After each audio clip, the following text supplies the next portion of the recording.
الرحمن الرحيم وقال ربكم ادعوني استجب لكم وقال الله تبارك وتعالى في موضع آخر ان الذين يستكبرون عن عبادتي سيدخلون جهنم داخرين وقال النبي صلى الله عليه وسلم الدعاء هو العبادة وفي موضع آخر الدعاء مخ العبادة وہ سنتا ہے سب کی دعا کر تو دیکھو وہ سنتا ہے سب کی دعا کر تو دیکھو تم اپنے نصیب آزما کر تو دیکھو سیاہی گناہوں کی دھل جائے دل سے تم آنکھوں سے آنسو بہا کر تو دیکھو۔ محترم دوستوں اور بزرگوں، خطبہ مسنہ کے بعد جو آیت کریمہ تلاوت کی ہے، آئیے سب سے پہلے اس آیت کریمہ کا اور احادیث کا ترجمہ سن لیتے ہیں۔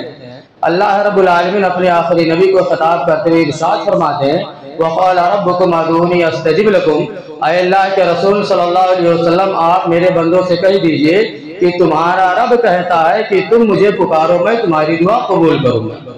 دوسری آیت کریمہ کے اندر اللہ رب العالمین ارشاد فرماتے ہیں ان الذین یستکبرون عن عبادتی سیدخلون جہنم داخرین، کہ یقیناً جو لوگ میری عبادت سے یعنی دعا مانگنے میں عاجزی کریں گے سرکشی کریں گے، تکبر اور غرور کرتے ہوئے دعا نہیں مانیں گے، وہی لوگ جہنم کے اندر ذلیل رسوا ہو کر کے داخل ہیں۔ اللہ کے حبیب جناب محمد رسول اللہ صلی اللہ علیہ وسلم ارشاد فرماتے کہ الدعا هو العبادہ، کی دعا ہی عبادت ہے، اور دوسری جگہ آپ صلی اللہ علیہ وسلم ارشاد فرماتے ہیں کہ دعا ہی تمام عبادتوں کی روح ہے، جان ہے، مغز ہے، اور اسی طرح سے آپ صلی اللہ علیہ وسلم ارشاد فرماتے ہیں کہ لوگوں دعا مانگنے سے عاجز نہ رہو، دعا کرنے میں غفلت کوتاہی سستی نہ برتو، کیونکہ دعا مانگنے والا کبھی ہلاک و برباد نہیں ہوتا۔ اسی طرح سے آپ صلی اللہ علیہ وسلم ارشاد فرماتے ہیں کہ اللہ تبارک و تعالیٰ بڑا شرم و حیا والا ہے کہ جب بندہ اپنے دونوں ہاتھوں کو اٹھا کر کے اللہ سے دعا کرتا ہے تو اللہ تبارک و تعالیٰ کو خالی ہاتھ لوٹاتے بڑی شرم آتی ہے۔ میرے بھائی یہی ان آیات اور حدیث کا ترجمہ ہے جو مختصر طور پر آپ کے سامنے بیان کیا گیا۔ میرے بھائیو، آدم علیہ السلام کی پیدائش کے بعد اللہ تبارک و تعالیٰ نے جنہیں سب سے پہلے عبادت سکھلائی تھی وہ دعا ہی تھی۔ چنانچہ جب آدم علیہ السلام اللہ تبارک و تعالیٰ کے حکم پر پورے نہ اتر سکے تو اللہ تبارک و تعالیٰ ان کے اوپر نظر کرم کرتے ہوئے یہ دعا سکھلائی ربنا ظلمنا انفسنا وان لم تغفر لنا وترحمنا لنکونن من الخاسرین، کہ اے پاک پروردگار ہم نے اپنے نفسوں پر ظلم کیا ہے، اگر تو نے ہم پر رحم نہ کیا، ہماری مغفرت نہ کی تو یقیناً ہم نقصان اور گھاٹا اٹھانے والے میں سے۔ میرے بھائیو، دعا ہی ایک ایسی عبادت ہے کہ جس کے لیے کوئی جگہ، کوئی دن، کوئی رات، کوئی لمحہ، کوئی گھڑی متعین نہیں۔ آپ جب چاہیں، جس وقت چاہیں، جہاں چاہیں، جس لمحہ چاہیں، جس دن چاہیں، جس گھڑی چاہیں، آپ اللہ تبارک و تعالیٰ سے دعا کر سکتے ہیں۔ میرے بھائیو، آپ جب سیرت النبی پر نظر دوڑائیں گے تو آپ کو اندازہ ہوگا کہ آپ صلی اللہ علیہ وسلم کی حیات مبارکہ کا کوئی پہلو ایسا نہیں ہے جو دعا سے خالی ہو۔ چنانچہ آپ دیکھ لیں، سونے اور جاگنے کی دعا، گھر میں داخل ہونے کی دعا، گھر سے باہر نکلنے کی دعا، آئینہ دیکھنے کی دعا، کنگھی کرنے کی دعا، بازار جانے کی دعا، مجلس کی اختتام کی دعا، قرض کی ادائیگی کی دعا، بارش طلب کرنے کی دعا، دنیا و آخرت کی بھلائی کی دعا، غم اور پریشانی دور کرنے کی دعا، سواری پر سوار ہونے کی دعا، غرض کی آپ صلی اللہ علیہ وسلم کی زندگی کا کوئی لمحہ ایسا نہیں ہے، کوئی گھڑی ایسی نہیں ہے جو دعا سے خالی ہے۔ میرے بھائیو، آج ہم اور آپ کس قدر دعاؤں کا اہتمام کرتے ہیں، کس قدر ہم اور آپ دعائیں یاد کرتے ہیں۔ ہم اور آپ خود اپنا جائزہ لیں، اپنا محاسبہ کریں کہ آج ہم اور آپ کس قدر دعاؤں کا اہتمام کرتے ہیں، کتنی دعائیں یاد کرتے ہیں۔ اگر ہم اور آپ اپنا جائزہ لیں گے، اپنا محاسبہ کریں گے، اپنے سماج اور سوسائٹی کے اوپر نظر دوڑائیں گے، اس نتیجے پر پہنچیں گے کہ آج کتنے سارے لوگ ایسے ہیں جنہیں مسنون دعائیں تک یاد نہیں، اور کتنے سارے لوگ تو ایسے ہیں جنہیں نماز جیسی اہم عبادت کی بھی دعائیں یاد نہیں ہیں، صرف اٹھ بیٹھک کرتے ہیں۔ ہونا تو یہ چاہیے تھا کہ ہم دعاؤں کا اہتمام کرتے، دعائیں یاد کرتے، کیونکہ دعا ایک مومن کا ہتھیار ہے۔ دعا کی اہمیت کیا ہے، اس کا مقام کیا ہے، اس کی فضیلت کیا ہے، اس کا اندازہ آپ اس بات سے لگائیں کہ اللہ رب العالمین نے اپنے کلام مجید کے اندر مختلف واقعات کے حوالے سے اہل ایمان کو 70 سے زائد جائز ہے۔ آپ اس سے دعا کی اہمیت کا اندازہ لگا سکتے ہیں، اس کی فضیلت کا اندازہ لگا سکتے ہیں کہ اللہ تبارک و تعالیٰ نے اپنے کلام مجید کے اندر اہل ایمان کو 70 سے زائد جائز ہے۔ میرے بھائیوں، آئیے ایک نظر اسلام کی بنیادی عبادتوں پر، نماز، روزہ، حج پر ڈالتے ہیں تو آپ صلی اللہ علیہ وسلم کے فرمان کے مطابق کہ دعا ہی تمام عبادتوں کی روح ہے، تمام عبادتوں کی جان ہے، تمام عبادتوں کی مغز ہے۔ چنانچہ آپ دیکھیں یہ نماز جسے عربی زبان کے اندر صلاۃ کہا جاتا ہے، جس کے لغوی معنی لغت کے اندر، ڈکشنری کے اندر جس کے معنی ہوتے ہیں دعا کے۔ چنانچہ آپ دیکھ لیں کہ مسجد میں داخل ہونے کی دعا، وضو کرنے کی دعا، وضو کے بعد کی دعا، تکبیر تحریمہ کے بعد کی دعا، رکوع کی دعا، رکوع سے اٹھنے کی دعا، سجدے کی دعا، دونوں سجدوں کے بیچ کی دعا، تشہد کی دعا، سلام پھیرنے سے پہلے اور سلام پھیرنے کے بعد کی دعا۔ گویا کہ اول سے لے کر آخر تک پوری کی پوری نماز دعا ہی ہے۔ اور اسی طرح سے اسلام کی بنیادی عبادت روزہ، کہ جس نے رمضان المبارک کا مہینہ پایا، توبہ کر کے، استغفار کر کے، اللہ سے رو رو کر کے، گڑگڑا کر کے اپنے گناہوں کی مغفرت نہیں کروا لیتا، نبی رحمت صلی اللہ علیہ وسلم نے ایسے شخص کے اوپر بددعا کی ہے۔ اور اللہ رب العالمین نے رمضان المبارک کے آخری عشرہ میں ایک عظیم رات رکھی ہے، اور اس رات کی عبادت 1000 مہینوں کی عبادتوں سے افضل اور بڑھ کر، اور اللہ رب العالمین نے اس رات کی خیر و برکت، اس کی سعادتیں، بھلائیاں سمیٹنے کے لیے نبی رحمت صلی اللہ علیہ وسلم نے امت کو ایک مختصر مگر جامع دعا سکھلائی اور ارشاد فرمایا اللہم انکا عفو تحب العفو فاعف عنا۔ اور اسی طرح سے اسلام کی بنیادی عبادت حج، وہ لوگ جنہیں حج کرنے کی سعادت حاصل ہوئی ہے، جن لوگوں نے حج کیا ہوا ہے، انہیں اچھی طرح سے معلوم ہے کہ ایک حاجی اپنے گھر سے نکلنے سے اور گھر واپس ہونے تک کس قدر دعا کے اندر مشغول رہتا ہے۔ تو حقیقت یہ ہے کہ آپ صلی اللہ علیہ وسلم کے فرمان کے مطابق دعا ہی تمام عبادتوں کی روح ہے، تمام عبادتوں کی جان اور مغز ہے۔ میرے بھائیوں، دعا کی قبولیت کے تعلق سے اس بات کی بھی ہم وضاحت کر دینا مناسب سمجھتے ہیں کہ جو لوگ دعا کو صرف اللہ سے اپنی حاجتیں اور ضرورتیں پوری کروانے کا ذریعہ سمجھتے ہیں، اور جب ان کی دعائیں قبول نہیں ہوتی ہیں تو مایوس ہو کر کے دعا کرنا بند کر دیتے ہیں، دعا کرنا چھوڑ دیتے ہیں۔ اور کتنے سارے لوگ تو ایسے ہیں جو سماج اور معاشرے کے اندر شکوے اور شکایت بھی کرتے ہیں کہ میں اتنے دنوں سے دعا کر رہا ہوں، اتنے دنوں سے دعاؤں کا اہتمام کر رہا ہوں، ہماری حاجتیں پوری نہیں ہو رہی ہیں، ہماری پریشانیاں ہمارا پیچھا چھوڑنا نہیں ہے۔ بہت سارے لوگ اس قسم کی شکوے اور شکایت کرتے ہیں۔ حالانکہ نبی رحمت صلی اللہ علیہ وسلم نے دعا کی قبولیت کے تعلق سے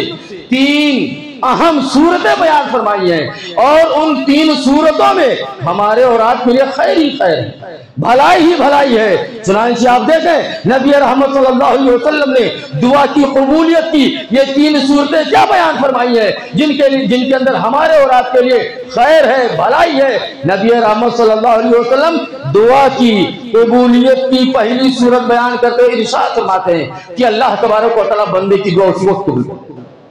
یہ پہلی صورت دعا کی قبولیت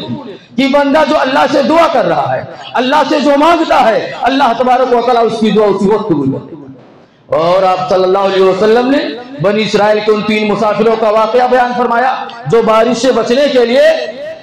طوفان سے بچنے کے لیے ایک غار کے اندر جا کر کے پناہ لے لیتے ہیں، اور اللہ کا کرنا ایسا ہوتا ہے اوپر سے ایک چٹان کھسکتی ہے اور غار کے منہ کو بند کر دیتی ہے۔ اب ان تینوں کو وہاں سے نکلنے کا کوئی راستہ نہیں ہے، اس چٹان کو ہٹا نہیں سکتے ہیں، اتنا بھاری بھرکم ہے، اتنا مضبوط ہے۔ اب ان تینوں کو اس غار کے اندر اپنی موت کے علاوہ کوئی دوسری صورت نظر نہیں آتی۔ نبی رحمت صلی اللہ علیہ وسلم ارشاد فرماتے ہیں کہ ان تینوں نے آپس میں مشورہ کیا کہ اگر ہم میں سے کسی نے کوئی اچھا کام کیا، کوئی نیک کام کیا ہے، کوئی ایسا عمل انجام دیا ہے جو صرف اللہ کی رضا کے لیے تھا، اس کی خوشنودی کے لیے کیا تھا، اس عمل کا حوالہ دے کر کے اللہ تبارک و تعالیٰ سے دعا کی جائے، ممکن ہے اللہ تبارک و تعالیٰ اس عمل کے بدلے میں اس مصیبت سے نجات دے۔ نبی رحمت صلی اللہ علیہ وسلم ارشاد فرماتے ہیں کہ ان تینوں نے اپنی زندگی میں جو نیک کام کیا تھا،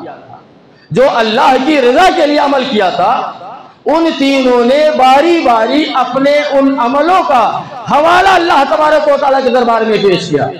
کہ بار الہ میں نے یہ کام تیری رضا کے لیے کیا تھا، بار الہ میں نے یہ کام تیری خوشنودی کے لیے کیا تھا، اے بار الہ آج اس دنیاوی مصیبت سے اس عمل کی وجہ سے ہمیں نجات دے دے، ہمیں چھٹکارا دے۔ نبی رحمت صلی اللہ علیہ وسلم ارشاد فرماتے ہیں کہ باری باری وہ تینوں اللہ تبارک و تعالیٰ کے دربار میں دعا کرتے ہیں اور اپنے اس عمل کا حوالہ پیش کرتے ہیں۔ اللہ تبارک و تعالیٰ ان تینوں کی اسی وقت دعا قبول کرتا ہے اور چٹان کو اتنا چچا دیتا ہے کہ وہ تینوں سے سلامت باہر نکل جاتا ہے۔ تو یہ پہلی صورت اللہ کے رسول صلی اللہ علیہ وسلم نے دعا کی قبولیت کے بیان فرمائی کہ یہ بندہ جو دعا کرتا ہے اللہ تبارک و تعالیٰ اس کی دعا اسی وقت قبول کر لیتا ہے۔ ہمیں اور آپ کو بھی چاہیے کہ ہم اور آپ بھی اپنی دنیاوی زندگی کے اندر کوئی ایسا کام کر لیں، کوئی ایسا عمل کر لیں جو صرف اللہ کے لیے ہو، اللہ کی رضا کے لیے ہو، اور جب کبھی ہم اور آپ کسی مصیبت میں، کسی پریشانی میں پھنسے تو اس عمل کا حوالہ دے کر کے اللہ تبارک و تعالیٰ سے دعا کرے۔ انشاءاللہ زبان رسالت سے یہ بشارت دی گئی ہے، یہ فرمان جاری کیا گیا کہ اللہ تبارک و تعالیٰ اس عمل کے حوالے سے اللہ تبارک و تعالیٰ کی دنیاوی مصیبت کو نبی رحمت صلی اللہ علیہ وسلم نے دعا کی قبولیت کی دوسری صورت بیان فرمائی کہ بندہ جو دعا مانگ رہا ہے، بندہ جو دعا کر رہا ہے، اللہ تبارک و تعالیٰ اس دعا کے بدلے میں اس کی کسی پریشانی کو دور کر دیتا ہے۔ آپ مانگ رہے تھے کچھ، آپ اللہ سے دعا کسی اور چیز کے لیے کر رہے تھے، لیکن آپ کا ایکسیڈنٹ ہونے والا تھا، آپ کا اٹیک ہونے والا تھا، آپ کسی دنیاوی مصیبت میں، کسی دنیاوی پریشانی میں مبتلا ہونے والے تھے، تو اللہ تبارک و تعالیٰ آپ کو وہ چیز نہ دے کر کے اس دعا کے بدلے میں آپ اس مصیبت سے نجات دے۔ تو دعا کی قبولیت کی یہ نبی رحمت صلی اللہ علیہ وسلم نے دوسری صورت بیان فرمائی کہ بندہ جو دعا کرتا ہے اللہ تبارک و تعالیٰ وہ چیز نہ دے کر کے اس کے بدلے میں اس کی کسی دنیاوی مصیبت کو اللہ تبارک و تعالیٰ سے دور فرما دیتا ہے۔ نبی رحمت صلی اللہ علیہ وسلم نے دعا کی قبولیت کی تیسری صورت بیان فرمائی کہ اللہ تبارک و تعالیٰ اس کی دعا کو ذخیرے آخرت کر دیتا ہے۔ دنیا کے اندر اللہ تبارک و تعالیٰ کچھ نہیں دیتا، آپ رات دن دعاؤں مانگتے ہیں، دعاؤں کا اہتمام کرتے ہیں، رات کی تاریکیوں میں، تنہائیوں میں اللہ سے روتے ہیں، گڑ گڑاتے ہیں، لیکن اس کے باوجود بھی اللہ تبارک و تعالیٰ آپ کو کچھ نہیں دیتا۔ اس دعا کو اللہ تبارک و تعالیٰ ذخیرے آخرت کر دیتا ہے، یا پھر اپنے کسی مصلحت یا حکمت کے تحت تھوڑے یا زیادہ عرصے کے بعد قبول فرماتا ہے۔ جیسا کہ ابراہیم علیہ السلام کی دعا اللہ تبارک و تعالیٰ نے 1000 برس کے بعد قبول فرمائی، جیسا کہ نبی رحمت صلی اللہ علیہ وسلم کہا کرتے تھے کہ میں اپنے باپ حضرت ابراہیم علیہ السلام کی دعا کا نتیجہ۔ تو میرے بھائیوں، یہ دعا کی قبولیت کی 3 صورتیں نبی رحمت صلی اللہ علیہ وسلم نے بیان کی، اور ان 3 صورتوں میں ہمارے اور آپ کے لیے خیر ہی خیر ہے، بھلائی ہی بھلائی ہے۔ اس لیے ہم اور آپ اللہ سے دعائیں کرتے رہیں، دعاؤں کا اہتمام کرتے رہیں۔ اگر ہماری حاجتیں پوری نہیں ہوتی ہیں تو مایوس ہو کر کے، نا امید ہو کر کے ہم اور آپ دعا کرنا بند نہ کر دیں، بلکہ دعائیں کرتے رہیں، دعاؤں کا اہتمام کرتے رہیں۔ اگر دنیا کے اندر ہماری حاجتیں پوری نہیں ہو رہی ہیں تو انشاءاللہ آخرت کے اندر اللہ تبارک و تعالیٰ اس کا بہترین بدلہ دے۔ اور اسی لیے تو نبی رحمت صلی اللہ علیہ وسلم نے ارشاد فرمایا کہ دعا مانگنے سے عاجز نہ رہو، بلکہ دعا کرتے رہو، دعاؤں کا اہتمام کرتے رہو، کیونکہ دعا مانگنے والا کبھی ہلاک و برباد نہیں ہوتا۔ میرے بھائیو، ہر انسان اپنی زندگی کے اندر کبھی کبھی ایسے حالات سے گزرتا ہے جب اس کے ساری دنیاوی وسائل ناکام ہو جاتے ہیں، ساری امیدیں ختم ہو جاتی ہیں، یہاں تک کہ قریب سے قریب رشتہ دار سے اعتماد اٹھ جاتا ہے، بھائی بھائی سے بات چیت بند ہو جاتی ہے، میاں بیوی کے درمیان انبن ہو جاتی ہے، اولاد اپنے والدین سے کھل کر کے بات چیت نہیں کر سکتے ہیں۔ گویا کہ سب کچھ ہوتے ہوئے انسان تنہائی کی عالم میں، بے کسی اور بے بسی کے عالم میں ہوتا ہے۔ ایسے وقت میں انسان کے دل کے اندر سے ایک آواز اٹھتی ہے کہ ابھی بھی ایک در کھلا ہوا ہے، ابھی بھی ایک دروازہ کھلا ہوا ہے جہاں انسان اپنے دکھ درد کو، اپنے مصیبتوں پریشانی کو بڑی آسانی کے ساتھ بیان کرتا ہے۔ اور اللہ رب العالمین نے اپنے کلام مجید کے اندر بہت سارے نبیوں کا تذکرہ کیا، بہت سارے پیغمبروں کا تذکرہ کیا، بہت سارے بزرگوں کا تذکرہ کیا کہ جب انہیں کوئی تکلیف پہنچی، کوئی پریشانی لاحق ہوئی تو ان بزرگوں نے، ان نبیوں نے بلا کسی واسطے کے، بلا کسی سہارے کے ڈائریکٹ اللہ تبارک و تعالیٰ سے دعائیں کی، تو اللہ تبارک و تعالیٰ نے ان کی دعاؤں کو قبول کرتے ہوئے ان کی مصیبتوں کو، ان کی پریشانیوں کو اللہ تبارک و تعالیٰ نے دور کر دیا۔ چنانچہ آپ دیکھیں قرآن مجید کے اندر اللہ رب العالمین نے حضرت یونس علیہ السلام کا تذکرہ کرتے ہوئے بیان فرمایا کہ اگر یونس علیہ السلام اللہ تبارک و تعالیٰ کو یاد نہ کیے ہوتے تو قیامت تک مچھلی کے پیٹ میں پڑے رہتے، لیکن جب یونس علیہ السلام نے اللہ کو یاد کیا اور اللہ تبارک و تعالیٰ سے دعا کی لا الہ الا انت سبحانک انی کنت من الظالمین، تو اللہ تبارک و تعالیٰ نے ان کی پکار کو سنا، ان کی فریاد سنی، اور اللہ تبارک و تعالیٰ نے حضرت یونس علیہ السلام کو پریشانی سے، اس دکھ اور تکلیف سے اللہ تبارک و تعالیٰ نے نجات دی۔ اور اسی طرح سے قرآن مجید کے اندر اللہ تبارک و تعالیٰ نے حضرت یوسف علیہ السلام کا تذکرہ کرتے ہوئے ارشاد فرمایا کہ جب یوسف علیہ السلام نے اللہ تبارک و تعالیٰ سے دعا کی کہ بار الہ میرے دامن کو داغدار نہ ہونے دینا، تو اللہ تبارک و تعالیٰ نے ان کی دعا قبول فرمائی اور ان کے دامن کو داغدار ہونے سے اللہ تبارک و تعالیٰ نے انہیں بچایا۔ اسی طرح سے قرآن مجید کے اندر اللہ تبارک و تعالیٰ نے حضرت موسیٰ علیہ السلام کا تذکرہ کرتے ہوئے ارشاد فرمایا کہ جب موسیٰ علیہ السلام کا مقابلہ فرعون کے جادوگروں سے ہوا، اور فرعون کے جادوگر جب شکست کھا جاتے ہیں، حضرت موسیٰ علیہ السلام کے اوپر ایمان لے آتے ہیں اور اپنی ایمان لانے کا اعلان کر دیتے ہیں، اور جب فرعون کو اس کی خبر ہوتی ہے تو فرعون کہتا ہے کہ جن لوگوں نے بلا میری اجازت کے، جن لوگوں نے اسلام قبول کیا ہے، موسیٰ اور ہارون کے رب پر ایمان لایا ہے، ہم ایسے لوگوں کے الٹے ہاتھ پاؤں قطع کر کے سولی پر لٹکوا دیں گے۔ چنانچہ تمام جادوگروں نے اللہ تبارک و تعالیٰ سے دعا کی کہ اے بار الہ تو ہمارے اوپر صبر کا فیضان عطا فرما، اور جب ہماری موت ہو تو اس حال میں ہم کو مسلمان۔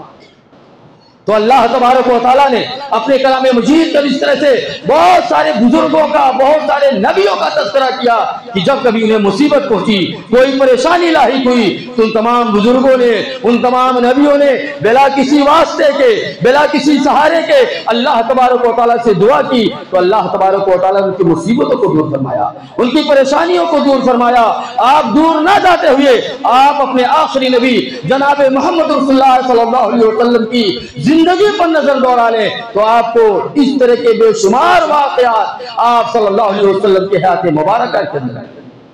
کہ آپ صلی اللہ علیہ وسلم کو جب بھی کوئی پریشانی لاحق ہوئی، کوئی غم ستایا، آپ صلی اللہ علیہ وسلم نے اللہ تبارک و تعالیٰ سے دعا کی، اللہ تبارک و تعالیٰ سے فریاد کی، تو اللہ تبارک و تعالیٰ نے آپ کے دکھ کو، درد کو، غم کو اللہ تبارک و تعالیٰ نے دور کیا۔ چنانچہ آپ دیکھیں غزوہ بدر کے موقع پر جب دونوں فوجیں آمنے سامنے ہو گئی، اللہ کے رسول صلی اللہ علیہ وسلم اٹھے اور کافروں کی لشکروں پر نظر دوڑائی، تو آپ صلی اللہ علیہ وسلم نے دیکھا یہ فوج لشکر جرار ہے جس کے اندر بہت سارے کمانڈر ہیں، جنگ کے ماہرین موجود ہیں، جن کے پاس لڑنے کے لیے بے شمار اسلحے موجود ہیں، ہتھیار موجود ہیں۔ وہیں پر آپ صلی اللہ علیہ وسلم نے جب مسلمانوں کے اوپر نظر دوڑائی تو ایک مٹھی بھر جماعت نظر آئی جس کے اندر کچھ نوجوان ہیں، کچھ بوڑھے ہیں، کچھ بچے ہیں، اور ان کی حالت یہ ہے کہ ان کے پاس لڑنے کے لیے ہتھیار نہیں، اگر کسی کے پاس تیر ہے تو کمان نہیں، کسی کے پاس تلوار ہے تو ڈھال نہیں۔ کتنے سارے لوگ تو ایسے جو نہتے میدان کے اندر پہنچے ہوئے ہیں۔ اللہ کے رسول صلی اللہ علیہ وسلم نے جب یہ منظر دیکھا دیکھا آپ کی آنکھوں میں آنسو آ گئے, آپ سجدے میں گر پڑے, رو رو کر کے گر گڑا کر کے فریاد کر رہے ہیں کہ اے بار الہ, اگر آج مسلمانوں کی مختصر سی جماعت ہار گئی, شکست کھا گئی اور پیٹ پھیر کر کے بھاگ گئی, تو اے بار الہ اس روئے زمین پر تیرا کوئی نام لینے والا نہ ہوگا, قیامت تک تجھے کوئی یاد کرنے والا نہ ہوگا. اے بار الہ, اگر آج مسلمانوں کی فوج ہار گئی, پیٹ پھیر کر کے بھاگ گئی, تو تیرا کوئی نام لینے والا نہ ہوگا. نبی رحمت صلی اللہ علیہ وسلم رو رہے ہیں, گر گرا رہے, رب سے فریاد کر رہے. رحمت الہی جوش میں آئی, اللہ تبارک و تعالیٰ نے آپ کو خوشخبری سنائی. اے اللہ کے رسول صلی اللہ علیہ وسلم, آپ اپنے سر کو بلند کیجئے. یہ جو کفار مکہ, مشرکین مکہ بڑے غرور اور گھمنڈ کے ساتھ میدان کارزار کے اندر آئے ہوئے ہیں, جن کے اندر بڑے بڑے کمانڈر ان چیف ہیں, جنگ کے ماہرین موجود ہیں, جن کے پاس بے شمار اسلحے موجود ہیں. اللہ کے رسول صلی اللہ علیہ وسلم یہ پیٹ پھیر کر کے بھاگیں گے, ان کی شکست ہوگی. آپ تاریخ پڑھیں, حدیث کا مطالعہ کریں, تو آپ کو پتا چلے گا کہ معاملہ ایسے ہی ہوا. وہ لوگ جو بڑے غرور اور گھمنڈ کے ساتھ آئے ہوئے تھے, پیٹ پھیر کر کے بھاگے, ان کی شکست ہوئی. ان کے 70 بڑے بڑے لوگ, بڑے بڑے ماہرین, جنگ کے ماہرین, کمانڈر اس جنگ کے اندر قتل کر دیے گئے, اور ان کے 70 بڑے بڑے لوگ قیدی بنائے گئے. میرے بھائیوں, تو اللہ کے رسول صلی اللہ علیہ وسلم نے اس طرح سے دعائیں, تو اس طرح سے بے شمار واقعات موجود ہیں کہ جب بھی کبھی کوئی پریشانی لاحق ہوئی بزرگوں کو, نبیوں کو, ولیوں کو, تو بلا کسی واسطے کے, بلا کسی سہارے کے رب کو پکارا, تو رب نے ان کی فریاد سنی, ان کی مصیبتوں اور پریشانیوں کو سنی. میرے بھائیوں, دعا کے تعلق سے اس عقیدے کی بھی ہم وضاحت کر دینا مناسب سمجھتے ہیں. مختصر سا وقت بچا ہوا, اب ایک خطیب باقی ہے, صدارتی خطبہ بھی باقی ہے. دعا کے تعلق سے اس عقیدے کی بھی ہم وضاحت کر دینا مناسب سمجھتے ہیں کہ جو لوگ اس قسم کا عقیدہ رکھتے ہیں کہ اللہ تبارک و تعالیٰ گنہگاروں کی نہیں سنتا, اور اللہ تبارک و تعالیٰ بزرگوں کی دعا کو ریجیکٹ نہیں کرتا, رد نہیں کرتا. میرے بھائی, یہ دونوں باتیں کتاب و سنت کے خلاف. آئیے ان دو باتوں کو کتاب و سنت کی روشنی میں مختصر طور پر سمجھنے کی کوشش کرتے ہیں کہ اللہ تبارک و تعالیٰ کس طرح سے گنہگاروں کی دعا قبول فرماتا ہے, اور بڑے سے بڑے بزرگ کی دعا کو ریجیکٹ اور رد کر دیتا اللہ.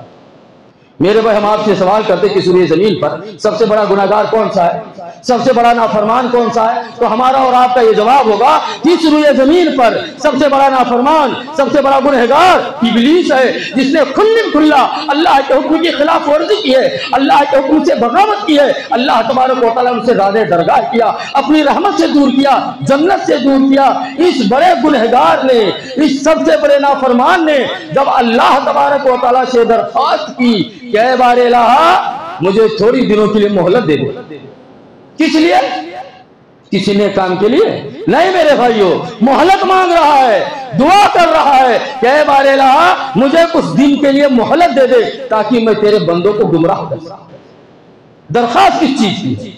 اللہ کے بندوں کو اللہ کی رحمت سے دور کرنے کے لیے, اللہ کے بندوں کو اللہ کی جنت سے دور کرنے کے لیے وہ دعا کر رہا ہے, درخواست کر رہا ہے کہ اے بار الہ مجھے کچھ دن کے لیے مہلت دے دے تاکہ میں تیرے بندوں کو گمراہ کروں. اللہ تبارک و تعالیٰ نے اس سب سے بڑے نافرمان, سب سے بڑے گنہگار کی اس درخواست کو قبول کرتے ہوئے کہا کہ جا تجھے ایک وقت مقرر تک کے لیے مہلت. میرے بھائیو, ہم اور آپ تنہائی اور خلوت میں بیٹھ کر کے سوچیں کہ ہم اور آپ ابلیس سے بڑے گنہگار ہیں, ابلیس سے بڑے نافرمان ہیں جو اس قسم کا عقیدہ رکھتے ہیں کہ اللہ گنہگاروں کی نہیں سنتا ہے. ہم ایسا عقیدہ کیوں رکھتے ہیں؟ ابلیس سے بڑے گنہگار تو نہیں ہیں, اس سے بڑے نافرمان تو نہیں ہیں. ہم اور آپ اس قسم کا عقیدہ نہ رکھیں بلکہ اللہ کے دربار کی طرف آئیں, اللہ سے رجوع کریں, اللہ تبارک و تعالیٰ کے دربار میں حاضری دیں, تنہائی میں, خلوت میں, رات کی تاریکی میں بیٹھ کر کے اللہ تبارک و تعالیٰ کے دربار میں روئیں, گڑ گڑائیں. پھر ابھی آپ دیکھیں اللہ تبارک و تعالیٰ ہماری اور آپ کی زندگی کے اندر کس طرح سے تبدیلی پیدا کر دیتا ہے. وہ سنتا ہے سب کی دعا کر تو دیکھو, تم اپنے نصیب آزما کر کے دیکھو, سیاہی گناہوں کی دھل جائے دل سے, تم آنکھوں سے آنسو بہا کر تو دیکھو. پہلے اللہ سے رو تو صحیح, گڑ گڑاؤ تو صحیح, اس کے دربار میں آؤ تو صحیح, پھر آپ دیکھیں اللہ تبارک و تعالیٰ آپ کی زندگی کے اندر کس طرح تبدیلی پیدا کرتا ہے. تو اللہ تبارک و تعالیٰ اس طرح گنہگاروں کی دعا قبول کرتا ہے,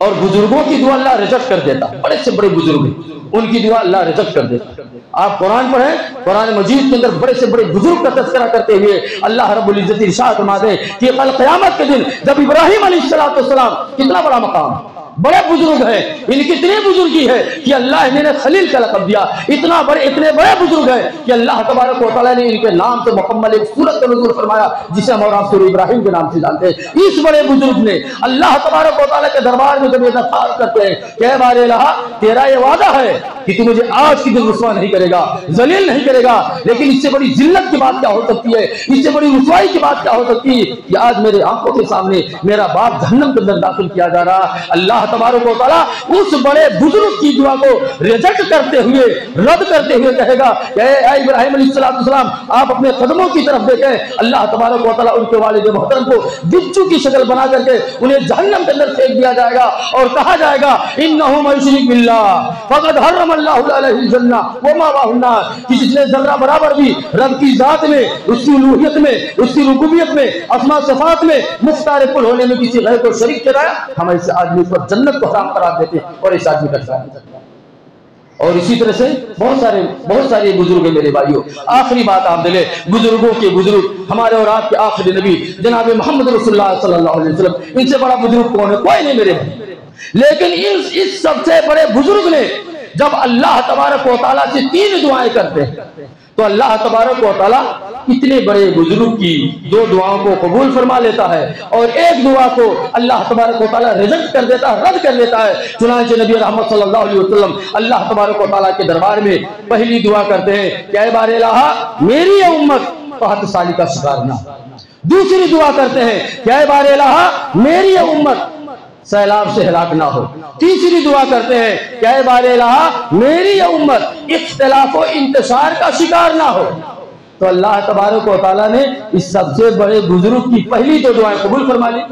اس لیے آپ دیکھیں گے پوری دنیا میں ایک ساتھ قحط سالی نہیں پڑتی ہے کہ آپ کی ساری امت ہلاک ہو جائے، یا اسی طرح سے پوری دنیا میں ایک ساتھ سیلاب نہیں آتا ہے کہ آپ کی پوری امت اس سیلاب سے ہلاک و برباد ہو جائے، بلکہ کسی علاقے میں کسی جگہ آتا ہمارے اور آپ کی عبرت کے لیے، نصیحت کے لیے کہ کس وجہ سے وہ سیلاب آیا، کس وجہ سے قحط سالی ہوئی۔ آپ اس کا تجزیہ کیجئے، آپ اس کا جائزہ لیجئے، اگر آپ کے اندر بھی وہ باتیں پائی جائیں گی تو آپ بھی اس عذاب کے شکار ہو جائیں گے۔ تو اللہ تبارک و تعالیٰ نے پہلی 2 دعائیں قبول فرمائی اور تیسری جو آخری دعا تھی کہ میری امت اختلاف و انتشار کا شکار نہ ہو، اللہ تبارک و تعالیٰ نے ریجیکٹ کر دیا، رد کر دیا، اور جس کا نتیجہ یہ ہے آپ عالمی پیمانے پر آپ دیکھ لیں،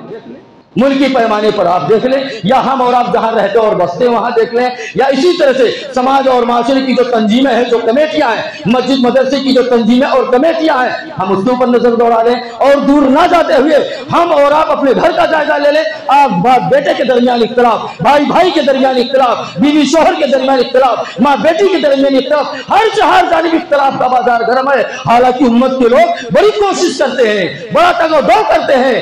تاکہ اتحاد قائم ہو جائے، اتفاق کام ہو جائے، اور اسلام سے بڑی کانفرنسیں منعقد کی جاتی ہیں، اتحاد و اتفاق کانفرنس، لیکن آپ کو کہیں اتحاد نظر آتا ہے؟ کہیں اتفاق نظر آتا نہیں آتا میرے بھائیو۔ یہ آپ صلی اللہ علیہ وسلم نے وہ جو دعا کی کہ بار الہ میری امت اتحاد اتفاق پہ اختلاف و انتشار کا شکار نہ ہو، اللہ تبارک و تعالیٰ نے ریجیکٹ کر دیا۔ یہ ریجیکٹ کرنے کا نتیجہ ہے کہ آج ہر جانبی اختلاف ہے، انتشار ہے، اور اتحاد اتفاق کہیں دور تک نظر نہیں آتا ہے۔ تو میرے بھائی چند باتیں رہی دعا کی اہمیت اور فضیلت کے تعلق سے، ہم سب مل کر کے اللہ تبارک و تعالیٰ سے دعا کریں کہ بار الہ ہم تمام لوگوں کو دعائیں یاد کرنے کی توفیق عطا فرما، دعاؤں کا اہتمام کرنے کی توفیق عطا فرما۔ بار الہ ہم تمام لوگوں کو جو مسنون دعائیں ہیں، نماز جیسی ہم عبادت کی جو دعائیں ہیں، بار الہ ہم تمام مسلمان مردوں کو، عورتوں کو یاد کر کے اسے عملی جامہ پہنانے کی توفیق عطا فرما۔ بار الہ ہمیں اور آپ کو کہنے اور سننے سے زیادہ تو عمل کرنے کی توفیق عطا فرما۔ بار الہ ہماری حاضری کو قبول فرما لے۔ بار الہ جن لوگوں نے اس طرح کی مجلسیں رچائی اور بسائی ہیں، بار الہ ان کے صحت و تندرستی عطا فرما۔ بار الہ اور ہم تمام لوگوں کو مل جل کر کے اس طرح کے دینی اجتماعات اور دینی محفلیں قائم کرنے کی توفیق عطا فرما۔ بار الہ ہم تمام لوگوں کو جب تک اس دنیا کے اندر زندہ رکھ، اسلام پر زندہ رکھ، اور جو ہمارا خاتمہ ایمان بالخیر کرو۔ آمین وآخر دعوانا ان الحمد للہ رب العالمین۔ السلام علیکم ورحمۃ اللہ وبرکاتہ۔